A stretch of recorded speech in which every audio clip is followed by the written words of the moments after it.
오늘 우리에게 주시는 하나님의 말씀입니다. 시편 131편입니다. 시편 131편 1절에서 3절 말씀 한 절 한 절 교독하시고 마지막에 같이 읽겠습니다.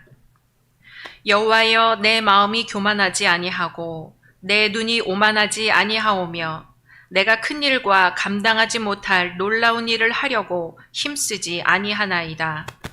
실로 내가 내 정원으로 고요하고 평온하게 하기를 젖된 아이가 그의 어머니 품에 있음 같게 하였나니 내 영혼이 젖된 아이와 같도다. 같이 이스라엘아, 지금부터 영원까지 여호와를 바랄지어다. 아멘. 고린도후서 4장 6절에서 10절입니다. 고린도후서 4장 6절에서 10절 말씀 한 절 한 절 교독합니다. 어두운 데에 빛이 비치라 말씀하셨던 그 하나님께서 예수 그리스도의 얼굴에 있는 하나님의 영광을 아는 빛을 우리 마음에 비추셨느니라. 우리가 이 보배를 질그릇에 가졌으니 이는 심히 큰 능력은 하나님께 있고 우리에게 있지 아니함을 알게 하려 함이라. 우리가 사방으로 우겨쌈을 당하여도 쌓이지 아니하며 답답한 일을 당하여도 낙심하지 아니하며 박해를 받아도 버림바 되지 아니하며 거꾸러뜨림을 당하여도 망하지 아니하고 같이 우리가 항상 예수의 죽음을 몸에 짊어짐은 예수의 생명이 또한 우리 몸에 나타나게 하려 함이라. 아멘. 마태복음 19장입니다.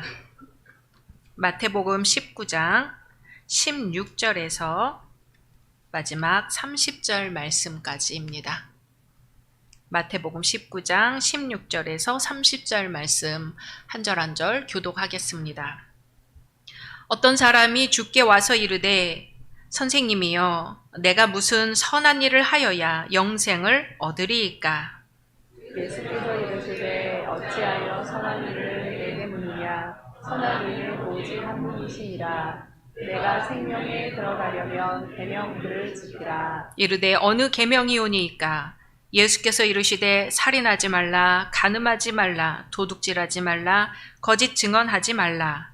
내 부모를 공경하라. 내 이웃을 내 자신과 같이 사랑하라 하신 것이니라. 그 청년이 이르되 이 모든 것을 내가 지키었사온데 아직도 무엇이 부족하니이까?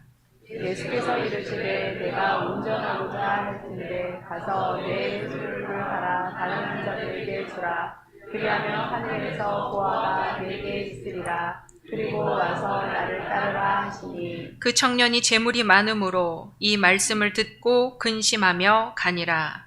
예수께서 제자들에게 이르시되 내가 진실로 너희에게 이르노니 부자는 천국에 들어가기가 어려우니라. 다시 너희에게 말하노니 낙타가 바늘귀로 들어가는 것이 부자가 하나님의 나라에 들어가는 것보다 쉬우니라 하시니 제자들이 듣고 몹시 놀라 이르되 그렇다면 누가 구원을 얻을 수 있으리까? 예수께서 그들을 보시며 이르시되 사람으로는 할 수 없으나 하나님으로서는 다 하실 수 있느니라.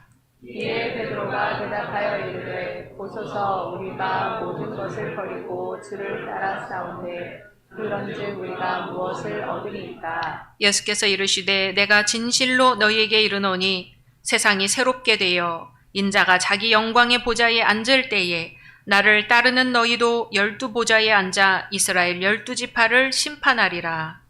또 내 이름을 위하여 집이나 형제나 자매나 부모나 자식이나 전부를 버린 자마다 여러 배를 받고 또 영생을 상속하리라. 같이 그러나 먼저 된 자로서 나중되고 나중된 자로서 먼저 될 자가 많으니라. 아멘.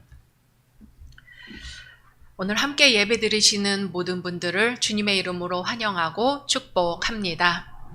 올해 받으신 약속의 말씀 함께 암송하겠습니다. 잠언 30절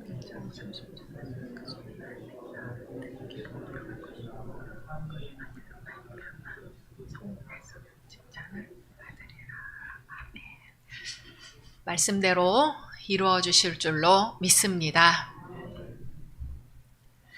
어떤 사람이 런던다리에서 바이올린을 켜고 있었습니다. 지나가는 사람들에게 구걸을 하고 있었던 것이죠. 열심히 연주했지만 연주는 그리 훌륭하지 못했습니다. 게다가 날씨도 추워서 사람들은 옷깃을 여미고 서둘러 발길을 옮겼습니다.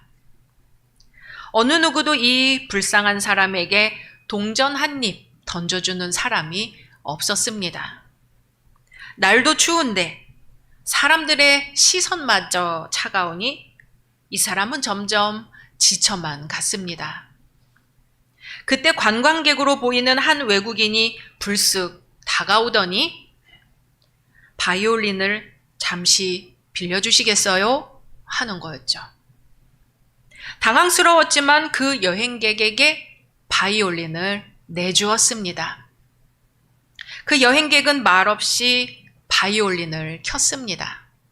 그러자 그 낡은 바이올린에서 아름다운 선율이 흘러나오기 시작했습니다. 아름다운 바이올린 연주 소리가 퍼지자 사람들이 모여들었습니다.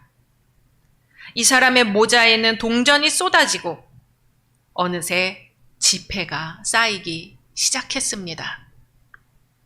그때 연주를 듣던 한 사람이 외쳤습니다. 저 사람은 니콜로 파가닌이다.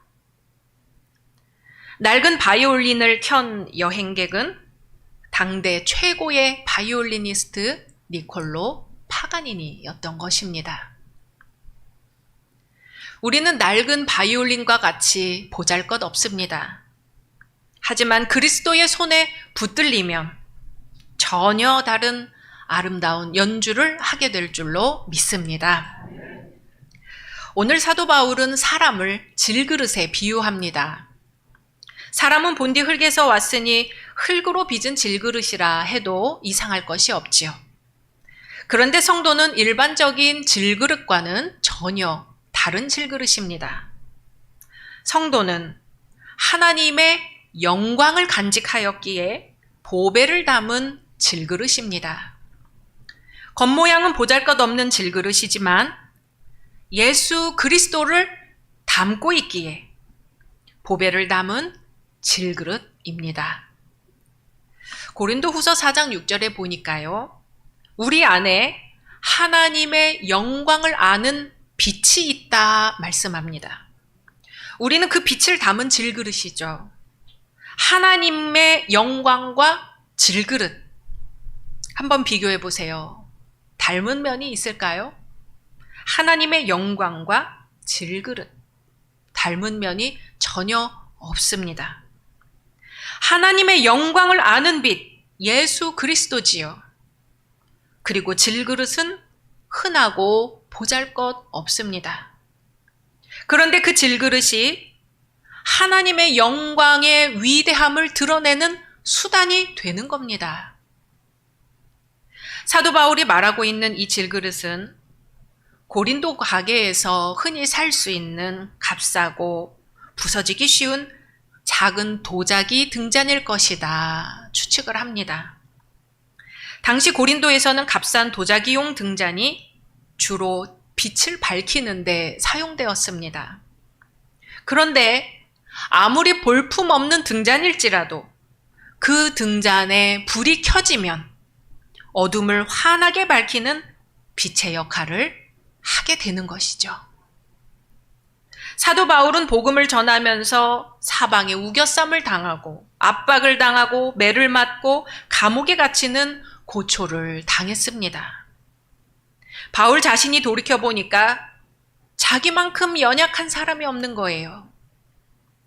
성경에 여러 번 나오는 대로 눈이 약했고 몸도 약했던 것 같습니다.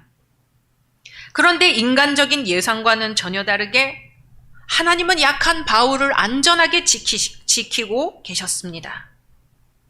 자신은 아무리 생각을 해도 약한데 하나님은 자기를 통해서 능력을 행하시더라 하는 거죠. 자신은 깨지기 쉽고 값싸고 흔한 질그릇 같은데 하나님은 그런 흔하디 흔한 질그릇 등잔에 하나님의 영광을 아는 빛을 담으셔서는 온 세상을 비추고 계셨습니다. 이렇게 연약한 질그릇이 어떻게 고난을 견디겠어요? 연약하다는 것과 강하다는 것은 전혀 다르지요. 서로 반대입니다. 하지만 연약한데 강합니다. 질그릇은 약한데 그 안에 하나님의 영광을 아는 빛을 담으면 강해집니다. 왜냐하면 보배를 담은 질그릇은 예수의 흔적을 지녔기 때문입니다. 열린 성도 여러분, 여러분 안에 예수의 흔적이 있습니까? 예수를 위해 고난을 당한 흔적이 있습니까? 하나님만 바라보며 인내한 흔적이 있습니까? 억울하지만 주를 위해 견디셨습니까? 다 내려놓고 싶었지만 주님이 나를 바라보시는 그 눈길 때문에 나를 봐라, 나를 봐라, 나만 십자가만 바라봐라 하는 그 눈길을 외면할 수 없어 참고 울고 견디고 인내하셨습니까? 그렇다면 여러분 안에는 예수의 흔적이 있습니다. 고린도후서 4장 8절에서 10절에 우리가 사방으로 우겨쌈을 당하여도 쌓이지 아니하며 답답한 일을 당하여도 낙심하지 아니하며 박해를 받아도 버림받지 아니하며 거꾸러뜨림을 당하여도 망하지 아니하고 우리가 항상 예수의 죽음을 몸에 짊어짐은 예수의 생명이 또한 우리 몸에 나타나게 하려 함이라. 아멘. 왜 우리가 이 보배를 질그릇에 가졌을까요? 7절에 심히 큰 능력은 하나님께만 있고 우리에게 있지 아니함을 알게 하려 함이라. 아멘. 능력은 하나님께 있지 내 안에 있지 않습니다. 그러므로 내가 가장 약한 그곳에 하나님의 능력으로 가장 강하여질 줄로 믿습니다. 오늘 맥주 감사주일입니다. 보리추수를 하고 첫 열매를 드리는 날입니다. 오늘날은 상반기를 결산하는 날이다. 그렇게 볼 수 있겠죠. 상반기 동안 농사 짓고 하나님께 첫 열매를 드리는 겁니다. 올 상반기 동안에 거둔 열매들을 하나님 앞에 갖고 나와서 하나님이 얼마나 거뒀나 보자 하고 저울에 달아보시는 걸 한번 상상해 보십시오. 눈물로 씨를 뿌린 그래서 거둔 열매들, 내 몸에 있는 예수의 흔적들 하나님 앞에 드리는 겁니다. 우리 교회가 지닌 예수의 흔적들, 우리 교회가 얼마나 서로 사랑하고 얼마나 서로 인내하고 얼마나 이웃을 사랑했는지 하나님 앞에 내어놓는 시간입니다. 우리를 위해 십자가에 달린 예수님의 사랑에 비할 수 있을까요? 우리를 위해 채찍 맞아 생긴 생채기들, 못 박힌 자국, 창에 찔린 옆구리, 우리에게 있는 손톱만한 생채기들을 예수님 앞에 꺼내놓을 수나 있을까요? 오늘 부자 청년이 예수님께 찾아왔어요. 선생님, 제가 무슨 선한 일을 해야 영생을 얻을 수 있을까요? 주님은 대답하십니다. 어찌하여 선한 일을 내게 묻느냐? 선한 분은 하나님뿐이시다. 생명에 들어가려면 계명들을 지켜라. 청년은 몇 가지 계명을 지키는 건 할 수 있을 것 같았어요. 그래서 또 물었어요. 선생님, 어느 계명입니까? 주님은 대답하십니다. 살인하지 말라, 간음하지 말라, 도둑질하지 말라, 거짓 증언하지 말라, 내 부모를 공경하라, 내 이웃을 내 몸과 같이 사랑하라. 청년이 들어보니까 별로 어려운 게 아니었어요. 자기가 다 지키고 있는 것들이었거든요. 그래서 말씀드렸어요. 선생님, 이 모든 것을 제가 다 지켰습니다. 그런데 아직도 무엇이 부족합니까? 주님은 다시 대답하십니다. 내가 온전하고자 하는구나. 그렇다면 가서 내 소유를 팔아 가난한 자들에게 주라. 그리하면 하늘에서 보화가 네게 있으리라. 그리고 와서 나를 따르라. 청년은 부자였어요. 그런데 소유를 다 팔아 가난한 자들에게 주고 예수님을 따르라고 하니 근심이 되었습니다. 그 다음부터는 청년이 말이 없어요. 그 청년이 재물이 많으므로 이 말씀을 듣고 근심하며 가니라. 근심하며 가버렸어요. 예수님을 만났잖아요. 예수님을 만나서 예수님의 말씀을 들었잖아요. 어떤 사람은 예수님 한 번만 만나주세요 하고 기도합니다. 예수님만 만나면 다 해결될 것 같아요. 예수님이 직접 말씀해 주시면은 다 될 것 같습니다. 그런데 이 청년은 예수님을 만났어요. 예수님께 직접 말씀을 들었어요. 나를 따르라는 예수님의 분명한 음성을 들었습니다. 그런데 재물이 올무가 되어서 예수님 곁을 떠나 버렸습니다. 몇 가지 계명을 지키면 다 될 줄 알았지요. 자기 스스로 뭔가를 노력해서 얻을 수 있는 게 영생인 줄 알았지요. 그런데 아니었어요. 예수님은 낙타가 바늘귀로 들어가는 것이 부자가 하나님의 나라에 들어가는 것보다 쉽다고 하십니다. 바늘귀가 얼마나인가요? 이만하죠? 이 실 한 오라기가 간신히 들어갈 만큼 작은 것이 바늘귀입니다. 낙타가 어떻게 이 바늘귀로 들어가겠어요? 불가능합니다. 그런데 낙타가 바늘귀로 들어가는 것이 부자가 하나님의 나라에 들어가는 것보다 쉽다고 말씀하시니까 어때요? 부자는 하나님의 나라에 들어가지 못하는 거죠.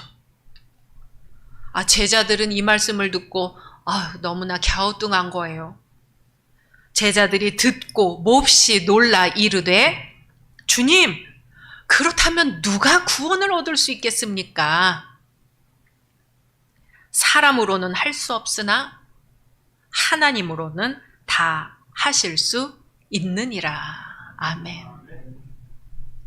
부자 청년이 그렇게 가버리자 베드로가 그러는 거예요. 주님, 우리는 모든 것을 버리고 주님을 따랐습니다. 그러면 우리가 무엇을 얻겠습니까?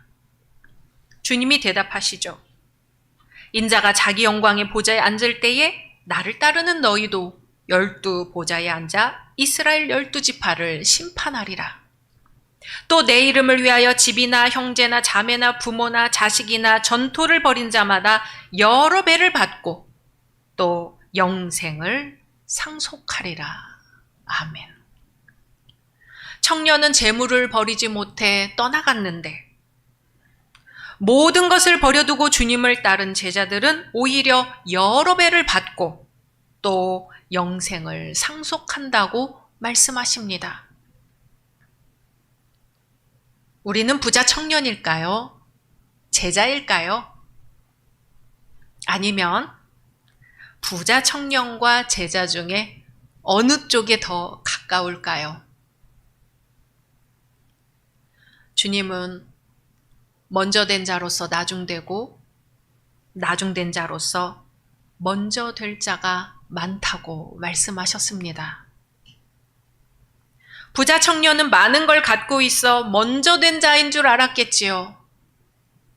그러나 오히려 모든 것을 버린 제자들은 나중된 자 같았으나 먼저 된 자가 되었습니다. 내 능력으로 될 줄 알았던 사람은 안 되고, 내 능력으로 안 됩니다 했던 사람은 오히려 되었습니다. 우리는 종종 씨름하며 갈등합니다. 예수님의 말씀을 들었으나 근심하며 가버리는 부자 청년이 될 것이냐? 예수님의 말씀을 듣고 순종하여 따르는 제자가 될 것이냐? 갈등합니다. 다윗은 이런 상황을 젖대는 아이에 비유합니다. 젖대는 아이를 눈여겨봤던 모양이에요. 다윗이 보니까 인생이라는 것이 젖대는 아이와 같더라는 거죠. 시편 131편 2절에 실로 내가 내 영혼으로 고요하고 평온하게 하기를 젖된 아이가 그의 어머니 품에 있음 같게 하였나니 내 영혼이 젖된 아이와 같도다. 아멘. 아이가 젖을 뗄 때는 많은 노력이 필요하지요. 젖된 후 평안함을 얻기까지 엄마도 아이도 상당한 대가를 치르게 됩니다. 엄마는 어떻게 해서든지 젖을 떼서 이유식을 먹이고 단단한 음식을 먹을 수 있게끔 키우려고 하죠. 하지만 아이는 어떻게 해서든지 엄마 젖만 먹으려고 애를 쓰고 때를 씁니다. 하지만 일단 젖을 떼고 나면 아이는 젖대기 전처럼 더 이상 안달하거나 짜증내지 않습니다. 어머니의 품에 안겨 있으면 그것으로 충분합니다. 마치 땅의 것들을 얻으려고 애쓰고 조바심 내는 마음에서 벗어나고 나면 조용히 하나님만을 기다리며 하나님의 임재 속에서 만족을 얻고 평화를 얻는 것과 같습니다. 1절에서 다윗은 자기 능력으로 큰 일과 감당하지 못할 놀라운 일을 하려고 힘쓰지 않는다고 했어요. 대신 3절에 이스라엘아 지금부터 영원까지 여호와를 바랄지어다 하며 모든 것을 하나님께 맡깁니다. 요즘 강풍에 비바람이 몰아치고 있습니다. 하지만 엄마 품에 안겨있는 아기는 밖에 폭풍우가 몰아치든 강풍이 불든 집안에서 그저 엄마 품에 걱정 없이 안겨 있습니다. 아기는 가진 것이 없지만 다 가졌습니다. 엄마를 가졌으니 때에 맞게 먹을 것이 생깁니다. 질그릇은 보잘것없지만 그 안에 보배를 가졌습니다. 제자들은 다 버렸지만 오히려 넘치게 받았습니다. 한 주간 우리는 하나님 앞에 또 갈등하고 씨름을 하겠지요. 주의 말씀을 듣고 근심하며 가버릴 것인가? 나를 따르라는 주님의 말씀에 순종할 것인가? 오늘도 우리는 주님 앞에 섰습니다. 주님의 말씀입니다. 이르시되 사람으로는 할 수 없으나 하나님으로서는 다 하실 수 있느니라. 아멘. 함께 침묵으로 기도하겠습니다.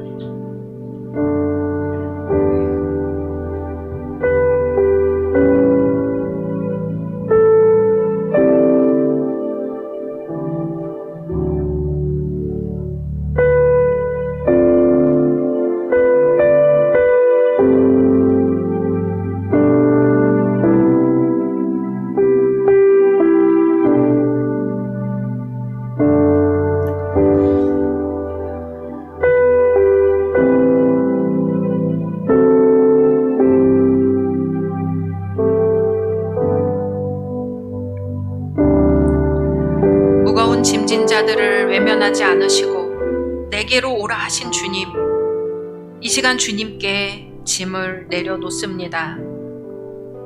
오늘 우리가 져야 할 짐이 무엇인지 모르고 세상만 쫓다가 수고하고 자꾸 넘어집니다. 주님, 이 시간 말씀과 지혜로 함께 하셔서 깨닫게 하옵소서. 광야 같은 세상 속에서 자유와 진리의 길로 인도하시는 생명의 하나님을 만나게 하옵소서. 질그릇 속에 보배를 품고 있음을 믿고 믿음으로 주를 따르게 하옵소서. 예수 그리스도의 이름으로 기도드립니다. 아멘.